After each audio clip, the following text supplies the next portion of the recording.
Today, I wanted to have a quick chat about cookbooks and recommend some of my favorite cookbooks. 2020 has seemed to make home cooks of us all, right? Whether it's because you're following TikTok trends or the restaurants in your neighborhood have closed down, or because you're so bored and this is the new hobby that you picked up just to stop yourself from growing insane. For me personally, cooking was a hobby long before 2020. I know it takes a certain amount of privilege to consider cooking a hobby and not a necessity and a life skill. I get that. Cooking has always been an interest of mine, but 2020 and this year too has helped me like hone a little more of my skills, pay attention to what I'm doing it and why I'm doing it, and like actually try to like pick up some techniques that culinary schools teach and other stuff, which I wouldn't have done if we all didn't collectively have the time for it. Since there's so many home cooks now and everyone wants to know how to improve their skills, I thought I would recommend some of the books that have helped me. So I know some of these are very, very popular books and you've probably heard of them, but let me throw my 2 cents in. Otherwise, what's a YouTube channel for, right?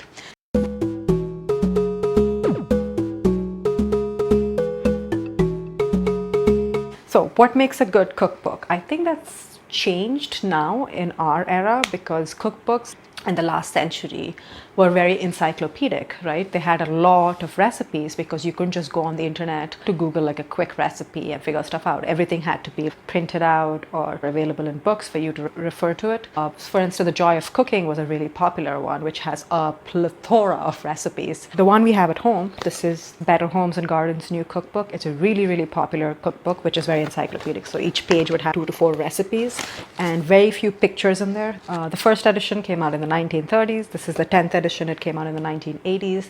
I think currently they're in the 17th edition. So they keep updating their book.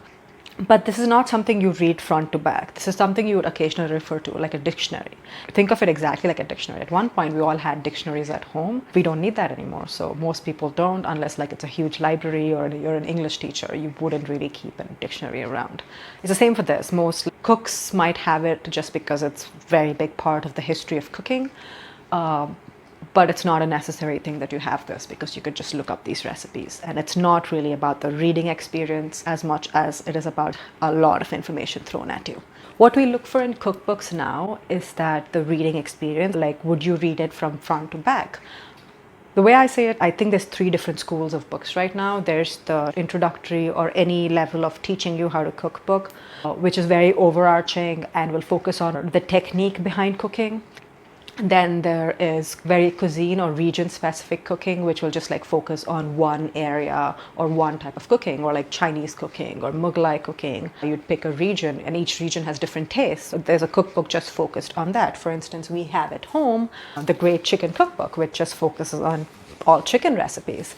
Or this is a bread making cookbook, which just focuses on how to make bread. That's it. That's all it's trying to do.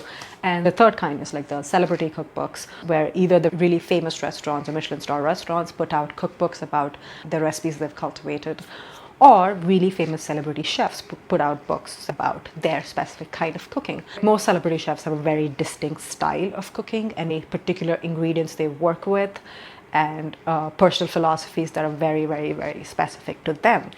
For instance, Yotam Ottolenghi, who's put out cookbooks like Simple, Jerusalem, Sweet, he likes to focus on vegetarian food. It's kind of a fusion. He doesn't have classic Middle Eastern recipes, but he takes the Middle Eastern flavors and the recipes and adds his own touch to them. A couple of celebrity cookbooks that I like are Momofuku by David Chang. That's because I love the Asian taste profile, Chinese, Korean, Japanese, you name it. Momofuku Noodle Bar is a restaurant in New York, and there's a bunch of other properties and restaurants he owns. That book is not for first-time cooks at all, and it's very, very genre specific into Asian cooking, and also very, very focused on him, like David Chang's style of cooking, because it has like maybe like 30 or 40 recipes in there max, and like the first 70 pages or so is just an introduction of him telling his personal story of how he came into cooking. It's part biographical, part recipe book.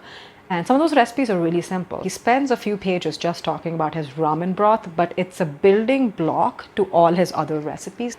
And he really, really breaks it down. So that helps. But it's definitely for people who are a little bit comfortable in the kitchen and are very focused on learning like, Asian cooking or learning how to make a good bowl of ramen. So if you're not interested in that, it won't apply to you.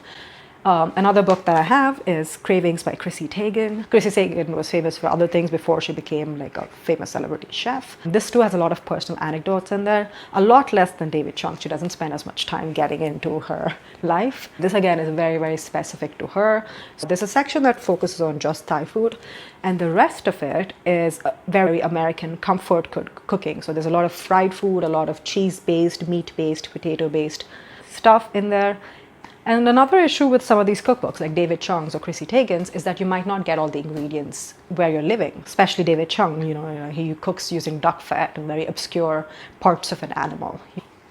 Surprisingly, the universal cookbooks that are just teaching you how to cook and how to improve your skills, which apply to everyone, are rare. And those are the books that, I could easily recommend because I know no matter who you are, it will help you improve your skills. But those are not as common. So I've had to do a lot of research to find the ones I like. So the two books I would recommend you check out. One is Salt, Fat, Acid and Heat by Samin Nosrat. Her theory, her philosophy is that salt, fat, acid, and heat are the four fundamental elements of cooking.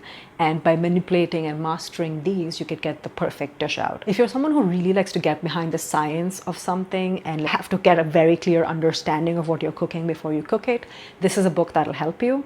And finally, let's get into my favorite cookbook that has really, really helped me cook, which is The Cooking School by Alison, Cayne. This is for anyone and everyone. You could be someone who just knows how to make an omelet, and you could be someone who's been in the cooking industry for a really long time and you know everything. And still, no matter who you are, you'll find something in here that will help you and will apply to you. What I adore is the way that this book is structured, because it doesn't just throw you in the deep end and start with recipes and expect you to figure stuff out. It starts with basic skills. For instance, it'll teach you knife skills. It gets into how to organize your pantry, how to organize and maintain your food, what ingredients you should always have on hand, what minimal equipment you need for cooking, and all of that. And then it gets into recipes. It actually spends 4 pages, and I do mean 4 pages, on how to make rice. It has this thing called teaching recipes in here. It's not just about rice in this instance. The skills that go into boiling a bowl of rice are applicable to a lot of other ingredients like, quinoa, oats, lentils. Once you learn how to make a bowl of rice, you just have to tweak it slightly to know how to make a bowl of lentils, etc. So a lot of cookbooks don't do this. They don't give you the leeway to organize your own meals and figure out for yourself what complements what, right? So if you have a really creamy, buttery cashew sauce, what will it go with? Will it go with chicken? Will it go with root vegetables? Are you trying to find something citrusy to balance it? The issue with cookbooks giving you just recipes and not really teaching you how to cook is that you might not have a certain ingredient, or something might go wrong when you're following a certain recipe and you wouldn't know how to tweak it. A recipe won't give you that, whereas a cookbook of this caliber will kind of empower you to experiment a lot more and figure out for yourself what are good substitutes for certain ingredients, and how could you take a skill from one recipe and apply it to a different recipe. So I think in that way this book is very accomplished. I love this book. There's actually a good chunk of this book that's just focused on sauces, dressings and soups, which are very, very versatile. For any sauce in here, you could thicken it up and use it as a marinade or a dip, or you can dilute it and use it as a dressing or a broth or etc. Again, it equips you. So it teaches you cooking instead of just giving you a bunch of recipes and expecting you to follow it to the letter, which is what is great about this book. I think this is the only cookbook I've consistently cooked out of. Most cookbooks are just for pretty pictures and perusing and getting inspired. I might do a couple of recipes from a cookbook, not more than that. But this is the book I have cooked a lot out of. And yeah, it's pretty damn great. Okay, I hope that helps. Get cooking. Do your research before you buy a cookbook. If you're going to buy a physical copy of any of these books, be aware that they are on the expensive side. If you're just starting out cooking, do not buy Momofuku. That is for seasoned cooks or someone who's comfortable in a kitchen. You need something like this to get you through.